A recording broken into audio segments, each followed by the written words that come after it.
L'intelligence artificielle, ça avance à une vitesse assez dingue, non? 4 nouveaux outils franchement marquants. Ah oui, hein. Ça montre bien que ça bouge très, très vite, sans doute plus qu'on le pense au quotidien. Exactement. Alors aujourd'hui, ce que je propose, c'est qu'on explore ensemble ces 4 innovations, juste pour voir un peu comment ça marche et ce que ça pourrait changer concrètement. D'accord, allons-y. C'est quoi le premier outil? Alors on commence avec Google Notebook LM. Tu sais, cette plateforme qui aide à analyser des documents, des sites, même des vidéos, pour en sortir l'essentiel. Oui, oui, je vois. Pour faire des résumés, poser des questions aux documents, ce genre de choses. C'est ça. Et là, la grosse nouveauté, c'est une fonction appelée Video Overviews. En gros, l'outil prend tes sources. Tes notes, tes documents. Voilà. Et il te génère une vidéo explicative complète. Voix, images, tout fait par l'IA. C'est assez bluffant. L'exemple sur la géologie dans la vidéo était waouh. Ah oui, d'accord. Donc ça combine la synthèse d'informations et la génération de contenu multimédia. Tout à fait. C'est intéressant parce que ça touche potentiellement à l'apprentissage, la recherche, mais aussi la création de contenu.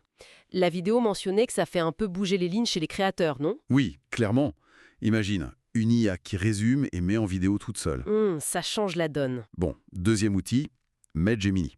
C'est Google DeepMind derrière ça. Une IA spécialisée dans le médical. Ah oui, Gemini. J'en ai entendu parler. C'est basé sur Gemini, mais optimisé pour la médecine, c'est ça? Et surtout, c'est open source, non? Exactement. Et avec des modèles assez légers apparemment. 4,27 milliards de paramètres. L'idée, c'est que ça puisse tourner sur des appareils grand public. D'accord, donc pas besoin de supercalculateur, ça vise l'accessibilité. Et concrètement, elle fait quoi, cette IA? Elle analyse des images médicales, radio, scanners, mais aussi du texte. Elle peut repérer des anomalies. La vidéo donnait l'exemple d'un pneumothorax, un épanchement pleural. Des choses parfois difficiles à voir. Oui, ou pour aider à confirmer. Et le truc en plus, c'est qu'elle peut expliquer ses résultats en langage simple. Il montrait même une autre IA qui aidait à traduire le jargon médical. C'est là que ça devient puissant. Un outil d'aide au diagnostic pour les médecins, mais qui peut aussi aider à mieux communiquer avec les patients. Tout à fait. On sait que certains médecins utilisent déjà des IA comme ChatGPT pour les aider un peu. Là, on passe à un niveau supérieur, plus spécialisé. Ça pourrait vraiment démocratiser une forme d'expertise médicale assistée par IA. Carrément. Alors, troisième outil, MTV Crafter. Le nom est un peu technique, mais l'idée est simple. Vas-y, dis-moi. Tu prends une image fixe, d'un personnage par exemple, Et tu prends une vidéo de référence, quelqu'un qui danse, qui bouge. l'IA applique le mouvement de la vidéo au personnage de l'image. Exactement. La vidéo montrait une figurine, une peinture, même un dessin vectoriel qui se mettait à bouger comme la personne dans la vidéo. C'est assez drôle. Ah oui, je vois le genre. C'est du transfert de mouvement, en quelque sorte. Pour les applications, on pense tout de suite. Aux réseaux sociaux. Bah oui. Créer des mèmes animés, suivre des tendances TikTok hyper vite, ou même pour le développement de jeux vidéo, peut-être en 2D pour animer des personnages plus facilement. Et c'est open source aussi celui-là. Ah, intéressant, donc facile à tester et à adapter. Voilà. Et on finit avec le quatrième, Lioni VGR, un modèle vision-langage. Ce qui connecte images et mots.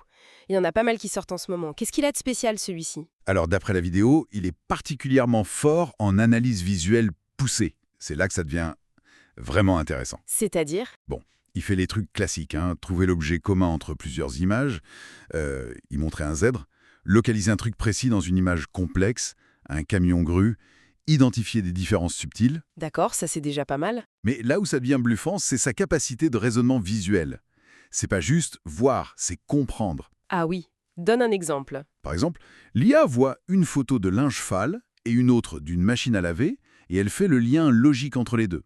Ou alors, elle voit une fille avec de la peinture sur les mains, l'air créatif, et ailleurs du matériel de peinture, et elle comprend que c'est lié. D'accord, donc elle ne se contente pas d'étiqueter des objets, elle infère des relations, des contextes.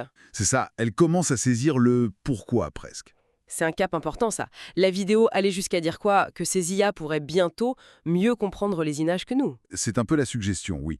Ou du moins différemment, avec une capacité d'analyse systématique énorme. Ça pose question sur comment les machines vont interpréter notre monde visuel. Tout à fait, c'est une perspective assez vertigineuse. Donc si on résume, génération de vidéos automatiques, IA médicale accessible, animation simplifiée et une compréhension visuelle qui commence à intégrer du raisonnement. Ça bouge très très vite. La vidéo parlait de 2025, l'année où tout bascule.